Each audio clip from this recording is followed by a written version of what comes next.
Oh, no.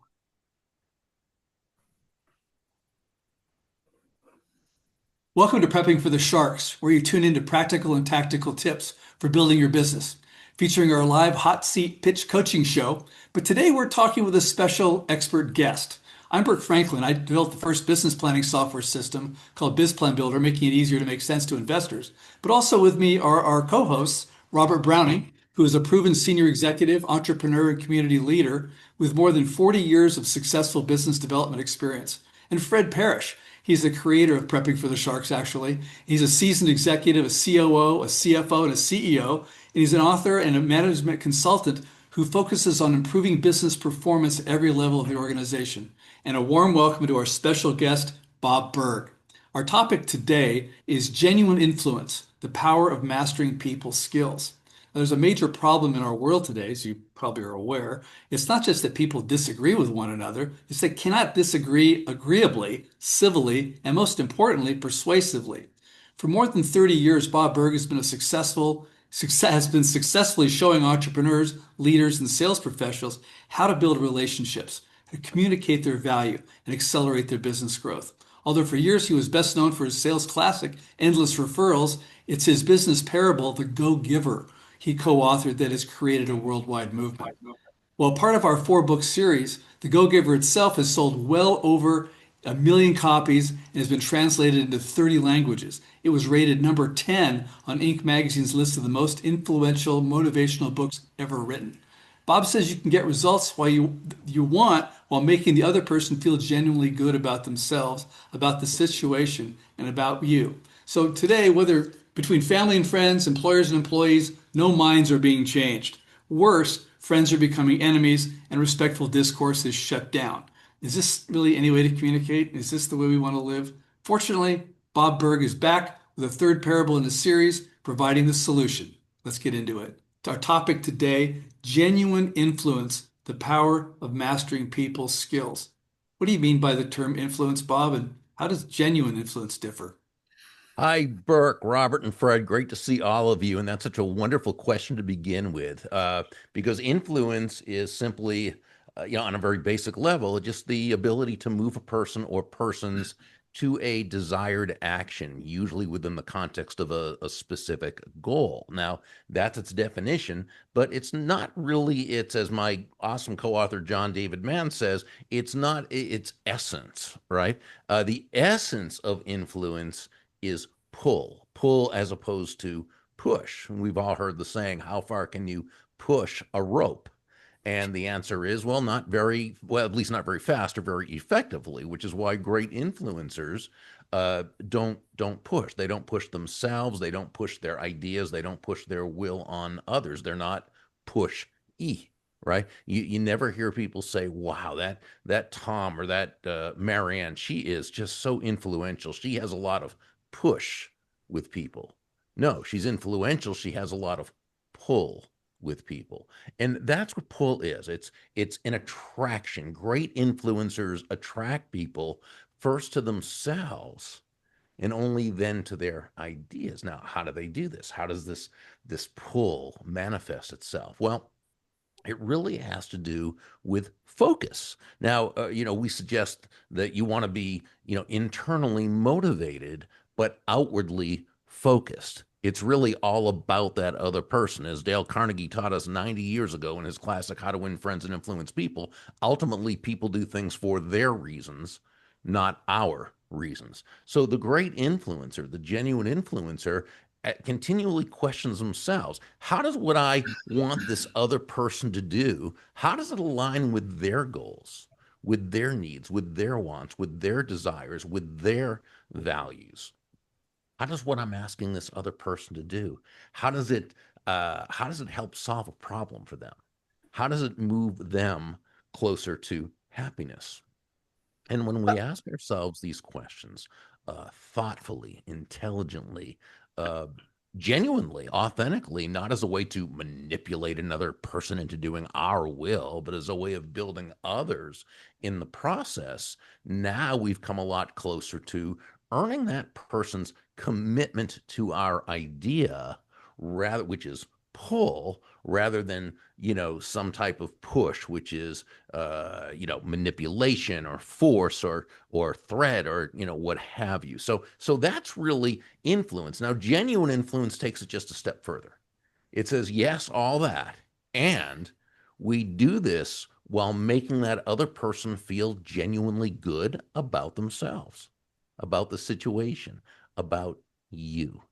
And when you master that, now you're really 9 steps ahead of the game in a 10-step game. Bob, I know some people may consider that manipulation. What is the difference? Yeah, so there are two ways to influence someone, to move a person to a desired action. You can do it through persuasion, which is positive, which has everyone's best interest at heart, or you can do it through manipulation, which is very negative. And I think one of the best explanations of this was from a gentleman. He wrote a book. His name was Paul W. Sweats. He published a book in 1987 called The Art of Talking So That People Will Listen, though it was much more about listening than it was about talking. It was a wonderful book. And he gave a great explanation, and I'm going to paraphrase it just very slightly. He wrote, manipulation aims at control, not cooperation. It does not consider the good of the other party. It results in a win-lose situation. In direct contrast to the manipulator, the persuader always seeks to enhance the position of the other party, right? So both people win. Now, what I've observed over the years is that most manipulators, or those who use manipulation, and again, not all, but most, don't necessarily want to hurt the other person, but if that's what it takes to get what they want, they'll do it. Okay. So they're totally focused on themselves and only what's good for them. Whereas for a persuader or genuine influencer, that could never happen. Because for a genuine influencer to feel good about themselves, right, and to know that they're operating congruently with their values, they need to know that that other person not only also wins, but that that person feels good about the situation as well. That's excellent. And it's good to meet you, Bob. Oh, thank you, Fred. Appreciate Likewise. you coming on and talking with us. My pleasure. I understand you have 5 principles of genuine influence. And if you could take us through those, that would be great. Yeah. So the first one is to master your emotions. This is where it all begins because it's only when we're in control of ourselves that we're even in a position to take a potentially negative situation or person and turn it into a win for everyone involved. We all know this, and we all feel good about ourselves when we handle a situation correctly, appropriately, in the right way. Yet, how often do we, based on what someone else says or does, allow ourselves to feel, hurt or victimized or agitated or aggravated or upset or angry, right? And we say or do the very thing that rather than moving us closer to our goal has the opposite effect. And if we ask ourselves the questions, well, if we know better, why do we do that? The answer comes down to because we're human, right? And as human beings, we're basically emotional entities. Now, we like to think we're logical. And to a certain extent, of course, we are, but we're pretty emotion driven. We make major decisions based on emotion, and we back up those emotion based decisions with logic. We rationalize, which simply means we tell ourselves rational lies. And we do this to justify either that emotional decision we made that we know we really shouldn't have, or that we acted or said, right, bless you, something that really wasn't in the best interest to do, that maybe was even very counterproductive. Now, please understand, we're not in any way suggesting that you deny your emotions or forego your emotions. Not at all. Emotions are a wonderful part of life. They bring us joy. They make life worthwhile. No, have your emotions, but just make sure that you're the master of your emotions as opposed to your emotions being the master of you. Or as one of my great mentors, her name is Donji Scumaci, and I just love this. She says, by all means, take your emotions along for the ride, but make sure you are driving the car. And I think that's Right. so very important. So it begins there. Now, the second principle is to understand the clash of belief systems. What is a belief? Well, a belief is simply a subjective truth. It's the truth as one understands the truth to be, which means it might be the truth, or it just might be that person's belief, right?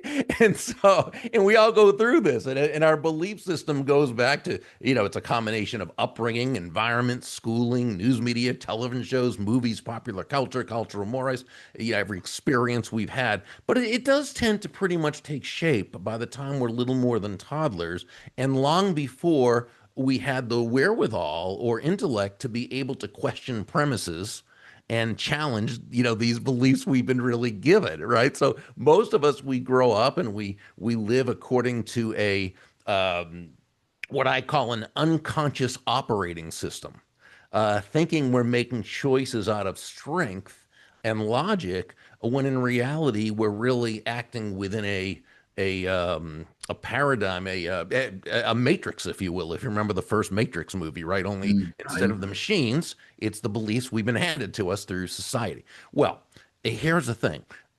Yeah, we see the world a certain way. Well, so does the other person. So does everyone else. And the biggest mistake we can ever make is thinking that the way we see the world is the same way they see the Right. world. Yeah. And, practically every conflict is the result of two people thinking they're talking about the same thing when they're really not. Okay. And so we need to ask questions, and we need to clarify, and we need to make sure that we understand that what they said and what they meant is what we heard and understood, and that the two are the same. Now, number three is to set the proper frame. Um, Setting the proper frame is so important that if you do this correctly, you're basically 90% of the way to the result you want. If you do it incorrectly, or allow it to happen unconsciously, you're 90% of the other way, which isn't a good thing. So, with that said, what is a frame? Well, a frame is simply the foundation from which everything else takes place. Uh, Example: years ago, I'm in a Dunkin' Donuts restaurant having coffee, and there's a little boy, little toddler, 2.5, 3 years old. He's running around the restaurant when his parents call him over to their table. So he starts to run over. He takes a spill on the floor. Okay, he slips, he falls down. Now he wasn't hurt, you could tell, but he was shocked. Right, this was not within his realm of experience. So you're a parent. What did he do? He looked at his mom and dad to get their interpretation of the event. Okay. Uh, this just happened. What happened happened. He wanted to know what happens next. Is this a good thing, a bad thing? Do I cry? Do it right? So I'm watching this, and you could tell that if the parents got upset or panicky, or oh, my poor baby, he'd have started to cry. But they just handled it so beautifully. They walked over quickly, of course, but very calmly, very serenely. They got down on his level. They looked at him, and they smiled, and they even laughed and said, "Oh, how fun. What a good trick. Can you do that again?" And what happened? He started to Right. laugh, right? And so what happened was the parents set a productive frame from which he could operate. So rather than having to remedially answer the objection, right? Dry his tears. Oh, no, it's okay. No, they didn't have to do that. They set such a wonderful frame that he just went with it. Okay. The way they did it, they were 90% of the way that they wanted. Now, setting a frame is pretty easy. Just be yourself, have great body language, smile, say the right thing. Fine. The question is, what do you do when the other party comes to the table with a negative frame that's set? And it's typically unconscious. They're not thinking about it. But and I the other day I was doing an online program for a real estate company, and I said, I said, pretend that you're in a person's home to talk about taking a listing their home. and you can tell that there's a kind of a negative energy in the house, and you're not sure why. But when the husband and wife sit down, they find one of them finally says, "I just want to let you know that you're the fourth uh, agent we've had over to talk about listing the home. The first three were absolutely obnoxious, telling us that we had to do this and that and why they were number one and we had to sell it at this price and blah blah blah." And they were really they came to the table with a adversarial frame.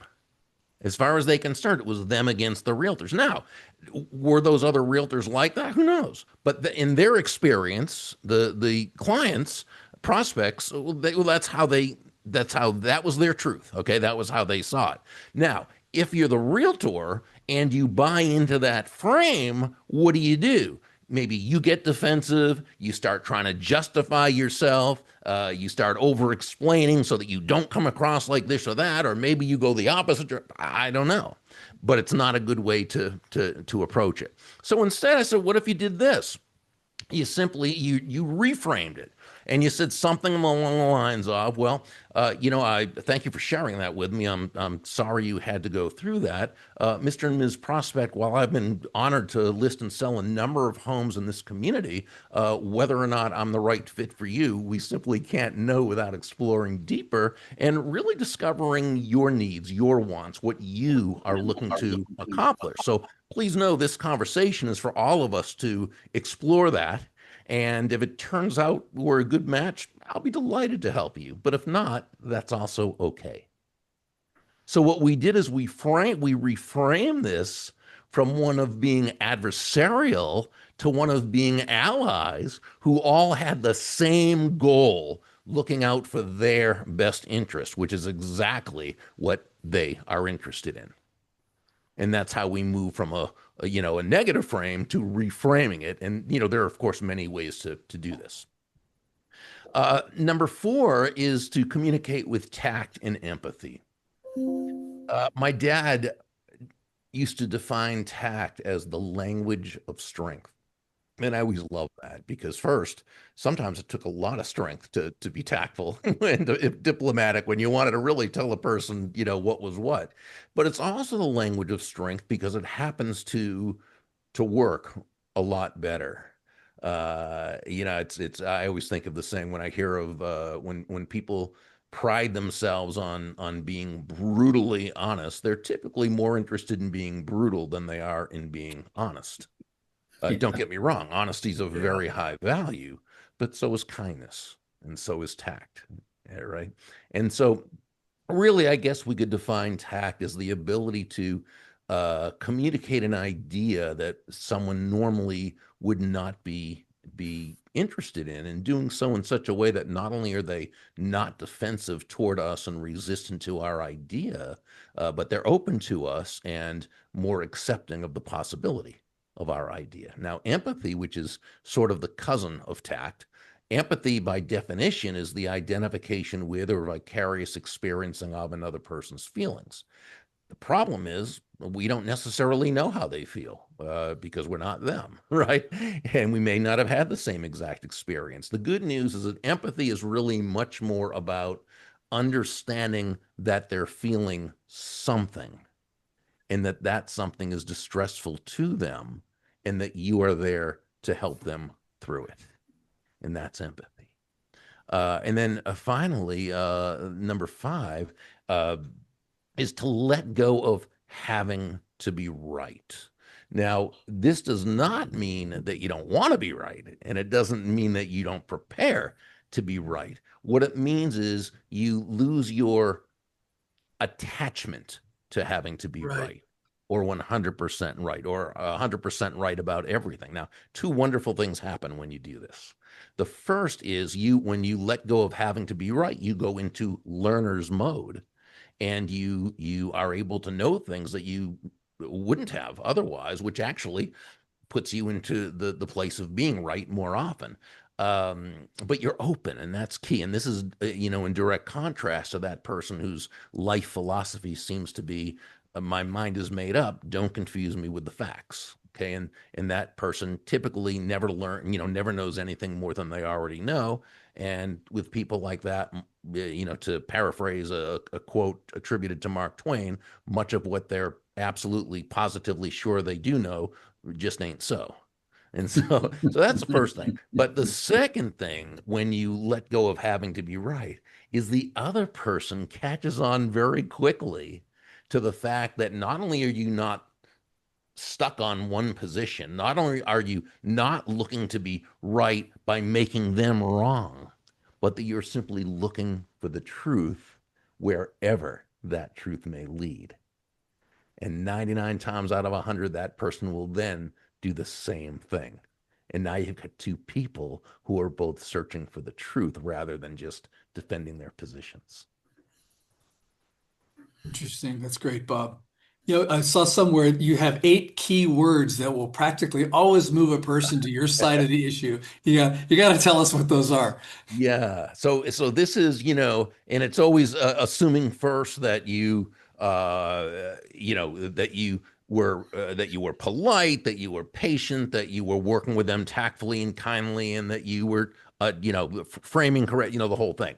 But let's say you're looking to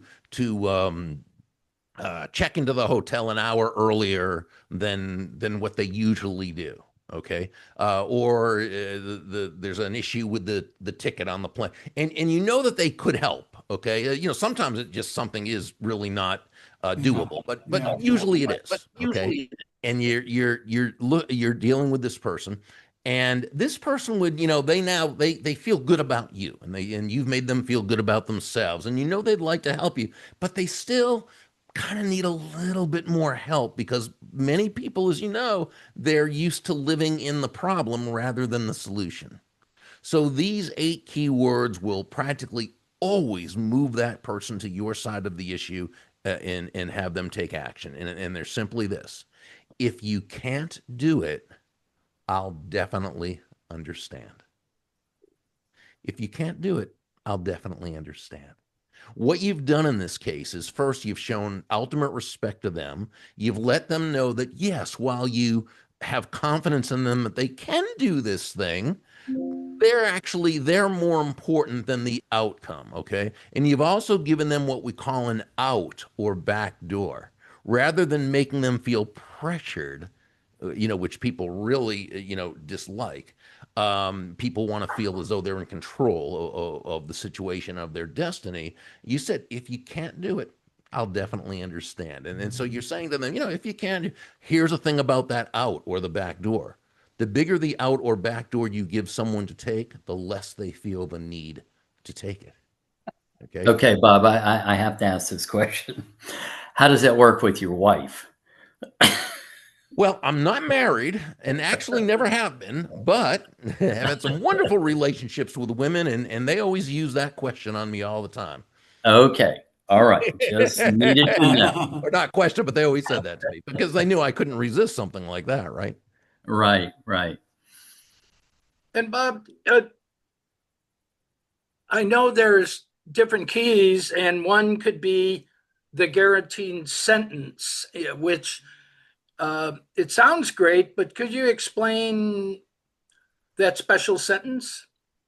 I'm trying to think which one is that, Robert? The sentence that's guaranteed to prevent misunderstanding. Misunderstandings, yes. Okay, so this goes back to belief systems, and it's and here's really what it is. Remember, conflict occurs when through misunderstandings. And typically it's two people thinking they're talking about the same thing when they're really not. So what you want to ask the person to do is simply define what they mean. But you can't really just say define what you mean, because half the time they don't know what you mean because they already think they did, and they could be defensive toward it. So what you want to do is, again, tactfully, and you use an I message, which puts the onus on yourself. And what you might say is, just for my own clarification, when you say X, is there something specific that you're thinking of? And then they'll say, "Oh yeah, well, what I mean is," okay.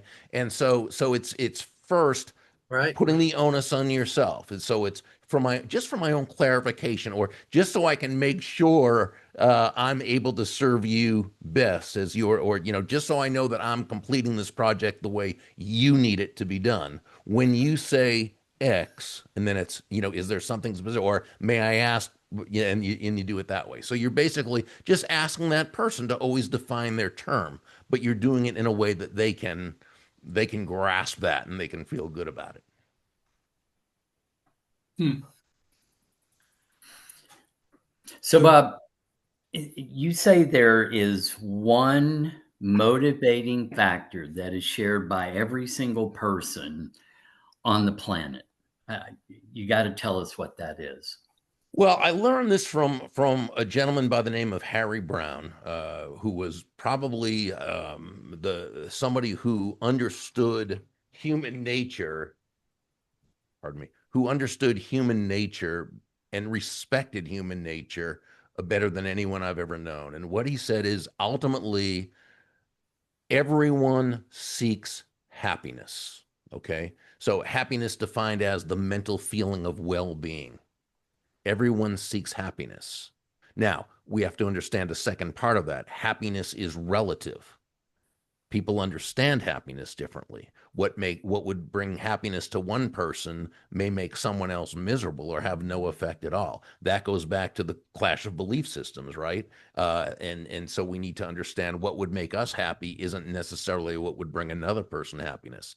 So everyone seeks happiness. Then happiness is relative, right? And then number three pulls it all together, and that is resources are limited. Now, not to be mistaken for a lack mentality. We live in an abundant universe, but we have individually limitations, a certain amount of time that we're going to be alive. We all have the same number of, hours in a day, or, what have you.